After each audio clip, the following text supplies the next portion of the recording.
Assalamu alaikum jama'a masu sauraron mu. Barkanku da dawowa cikin shirin nan namu na ku buɗe kunnuwanku kashi na 5. Muna cikin littafin nan ne mai suna Bariki na fito wanda Maryam Alhassan ɗan iya ta rubuta, wacce kuka fi sani da Maryam Obam, wanda Hajiya Nafisa Mrs. Dan Malikin Kawo ta ɗau nauyinsa. Ni ce Anti Mimi mai gabatarwa. Kar ku manta ku danna subscribe tare da ƙararrawar sanarwa ta yadda za ku dinga samun abunmu daga zarar mun ɗaura a kan lokaci.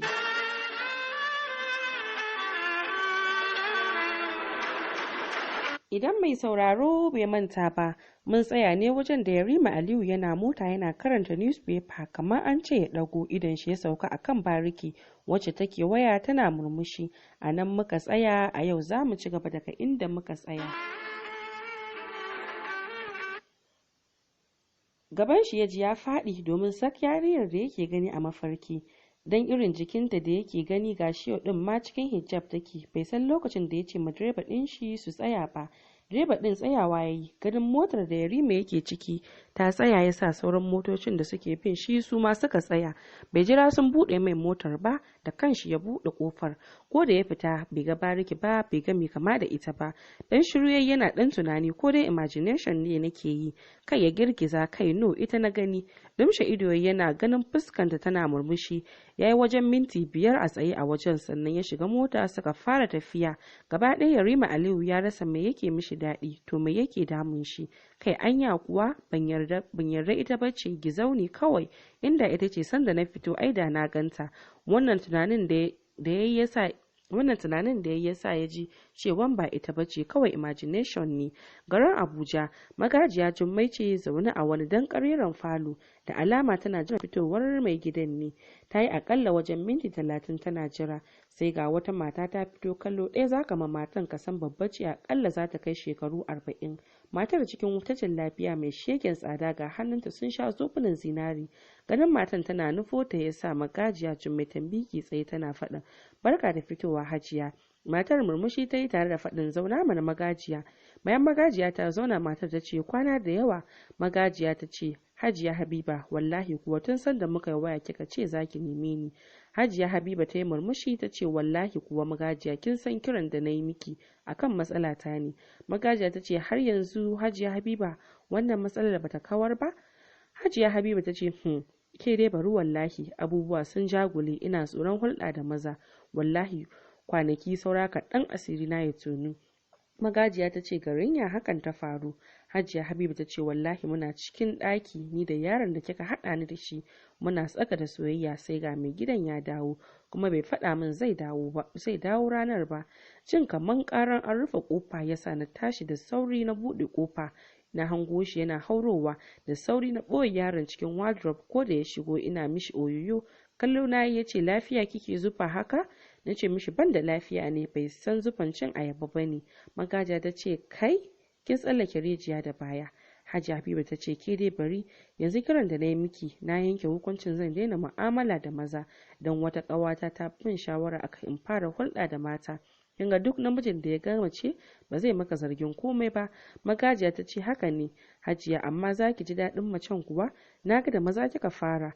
Hajiya Habiba ta ce, to ya zan yi, miji ne Allah ya baka, ga tarin dukiya ga komai, amma babu kayan aiki. Ni kuma mabukaciya ce. Magajiya ta ce, gaskiya in dai miji baya gamsar da kai, ai gara ka nema ma kanka mafita. Yanzu dai tunda kin bar harkan maza, zan haɗa ki da yarinya ɗaya, in na koma yau gobe za ta tawo. Hajiya Habibu ta ce, a'a yanzu direba zai tafi da ke, sai ya dawo min da ita, sannan dan Allah ban son kazama, mai tsafta nake so. Magajiya ta ce, kar ki samu damuwa, zan baki mai tsafta. Bayan ta sallama magajiya da kuɗi mai yawa tare da atamfofi da lace, sannan ta sa direba ya kai ta. Ko da magajiya ta koma garin Kaduna, Haulat ta haɗa direba da shi suka koma garin Abuja. Yarima Aliyu sun karasa cikin Kaduna, direct gate ɗin gidan sista ɗin shi suka nufa, inda mai gadi ya wangale gate. Da gudu Hafsat ta fito ta rungume Yarima Aliyu tana faɗin, welcome bros. Dariya yi tare da faɗin, thanks my Lysis. Shiga cikin falon gidan suka yi, inda Hafsat take ce mai, yau dai Allah ya yi zan bar gidan nan in koma wajen mom ɗina. Yarima murmushi tare da faɗin, ina sis Fatima take? Kafin Hafsat ta yi magana suka ji muryar Fatima tana faɗin babu inda zaki.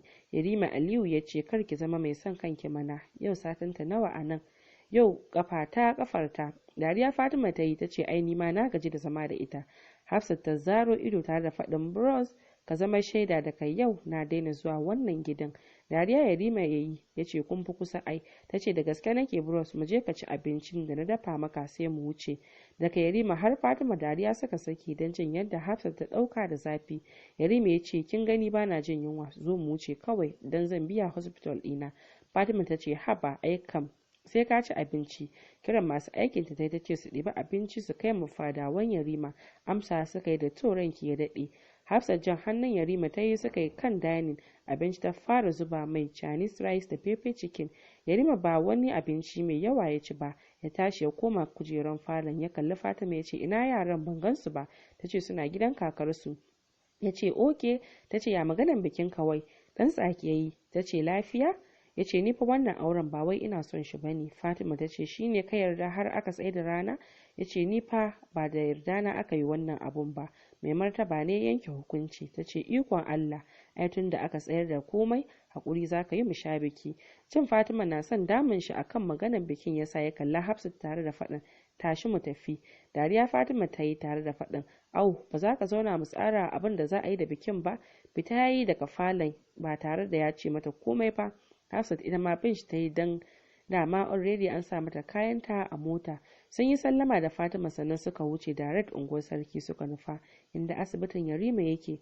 Gidan babba ne gashi gidan sama ne mai hawa biyu. Duba asibitin suka fara yi saboda girman shi. Hafsat ta ce kai bros na gaji bari in huta. Murmushi tare da faɗin mu je kawai tunda na ga inda ya kamata in gani. Ta ce bros yaushe zaka fara aiki a hospital din nan? Ya ce nan da sati biyu insha Allah. Ta ce kai gab da bikinka ka bari bayan auren ka mana. Ya ce no saboda ban son zama da matar da ake kokarin liƙa min, sai yasa nake son fara aiki yanda ba zan dinga ganin ta kullum ba. Hafsat ta yi dariya tare da faɗin ni na san abba ma zai ce ka tau da matarka. Murmushi tare da faɗin ta ina zan wuce kar yamma ta yi. Kamar kama hanya suka yi. Ko da suka wuce wajen da ya ga bariki ɗazu sai waige yake yi ko zai ganta amma bai ga ko da mai kama da ita ba. Sai wajen karfe 6 suka shiga gida. Ko da suka sauka gefen shi ya wuce direct ɗauko drawing ɗin shi ya fara zana fuskan bariki a wajen fuska. Jin ana kiran sallar mangariba ne yasa ya dakata da zanen ya nufi masallaci. Bai dawo ba sai da yayi sallan isha'i. Ko da ya dawo gefen mom ɗin shi suka gaisa sannan ya mata sai da safe tare da faɗin ya gaci. Ta yi murmushi tare da faɗin Allah ya kai mu bot ka yi dina kafin ka kwanta. Ya ce to mom tare da fita ɗakin shi ya shige.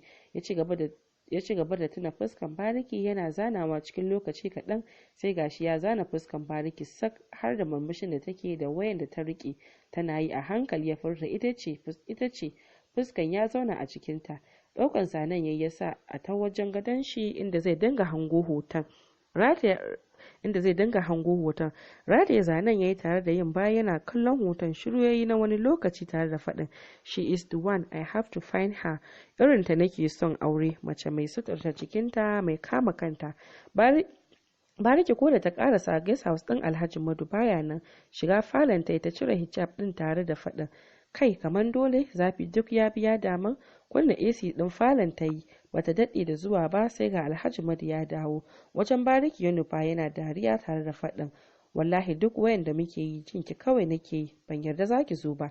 Taɓa baki ta ce bariki bata magana biyu. Janyo ta yi ya rungume ta tare da faɗin mu je ki taimaka ki min wanka.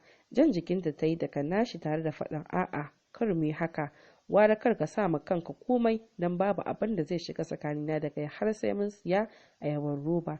Don wallahi na gaji, kai in ka biya ta bukatar ni ko oho. Kai ya girgiza tare da faɗin bariki baki da dama, baki tsoron faɗa ma mutum abin da ke ranki. Ta ce ai ba son cuci kaina ba, amfanin zunubi romo. Ciki yayi dan ya samu yayi wanka. Ta ce mutum sai jaraba shi ba komai ya iya tsinanawa ba, ko minti 5 baya yayi releasing ya bar mutum da wahala. Tsaki ta yi. Jin karan wayar da ya sa ta nufi kujerar da ta ajiye jakanta. Buɗe jakar ta yi tare da ɗauko wayan. Ganin sunan Honorable Salis ya sa ta yi ɗan tsaki tare da faɗin daga wannan sai wancan. wayan tsinkewa ta yi, bata daɗe da tsinkewa ba sai ga wata namba ana kiranta da shi, kamar kar ta ɗauka sai kuma ta ɗauka tare da faɗin hello. Daga can gefen aka ce haba Bariki, wallahi kin yi kuskure, ni zaki wulakanta, wallahi tun da na kwaɗaita da ke sai na sha zumar ki. Dariya ta yi tare da faɗin kayan mistake babba na faɗa min wannan maganar, zan nuna maka ni nawa Barikin na faɗa da cikawa ne, wallahi sai na sa an horar da kai. An gaya maka Bariki kowane shege ɗan iska take bi, ai Bariki tafi karfin ɗan tasha irin ka, wallahi HQ ɗin Bariki ba kowane namiji ba. Kashe wayar ta yi tana huci. Alhaji Madu da ya fito duk ya ji abin da take faɗa, yasa ya ce Bariki wallahi ba kya ji, sau nawa nake faɗa miki ki bar wannan gidan da kike ki zo ki zauna a nan, tunda sai lokaci nake zuwa. Kallon Alhaji Madu ta ce zamana a inda nake yana da dalili wanda ba kowa zai san da hakan ba, kawai ka bar ni inda ka gani. Ya ce Bariki in gidana ne baki son zama, zan kama miki wani gidan ki zauna koma in sai miki. Ta ce Alhaji Madu mu bar wannan maganar dan Allah.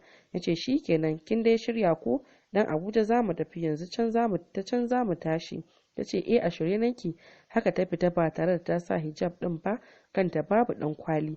Alhaji Madu ne yake ja mata akwatin. Bayan sun fita, direba din shi ya amsa ya sa a mota suka kama hanyar Abuja. Bayan sa Haulat sun isa Abuja cikin dare, Hajiya Habiba ta tarba Haulat cikin girmamawa domin ta ga Haulat babu laifi. Gaida ta yi ta amsa tare da faɗin mu je ki wanka sai ki zo ki ci abinci. Haulat ta ce to, har toilet ta kai Haulat tare da faɗin ko in yi miki wankan. Haulat ta ce a'a na hudar sheki, bari in yi da kaina sai in zo a fara aiki. Dariya Hajiya Habiba ta yi tare da shafa fuskan Haulat. Ta ce tun da na ganki na ji ruwa ya fara zubar min domin kin yi min, ina fatan za ki rike na hannu biyu. Haulat ta ce kar ki samu damuwa. Fita Hajiya Habiba ta yi. Haulat wanka ta yi sannan ta fito ta sa wata rigan bacci gaba ɗaya jikinta ana gani. Falo ta nufa inda Hajiya Habiba ke zaune tana jiranta. Ganin Haulat ya sa Hajiya Habiba ta fara tsuma, tashi ta yi ta karasa wajen Haulat din, tana zuwa ta sa bakinta cikin na Haulat ta fara kisin ɗinta. Ita ma Haulat din martan ta fara mayar mata tare da tsotsan harshenta. Hajiya Habiba gaba ɗaya ta ruɗe domin tana cikin muguwar sha'awa da bukata. Hannunta ta sa akan nonon Haulat tana murza mata su. Duk wannan abin da suke yi a tsaye suke. Dan jan jikinta Haulat ta yi tare da faɗin yunwa nake ji Hajiya. Hajiya Habiba ta ce haba ya zaki man haka, ki bari mu gama mana. Haulat ta ce idan na ƙoshi zai fi armashi. Kyar Hajiya Habiba ta bari ta ci abinci. Ta ce ma Haulat in kin gama ga ɗaki na can ki same ni ciki. Haulat ta amsa da to. Ko da Hajiya Habiba ta shiga ɗaki tsirara ta yi tare da ɗaga ƙafa tana jiran shigowar Haulat. To masu sauraron mu a nan za mu dakata, sai gobe za ku ci gaba yadda za ta kaya.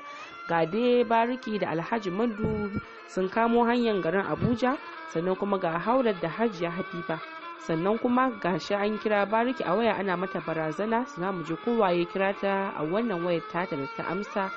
Kar ku manta ku danna subscribe tare da ƙararrawar sanarwa ta yadda za ku dinga samun abunmu daga zarar mun ɗaura a kan lokaci.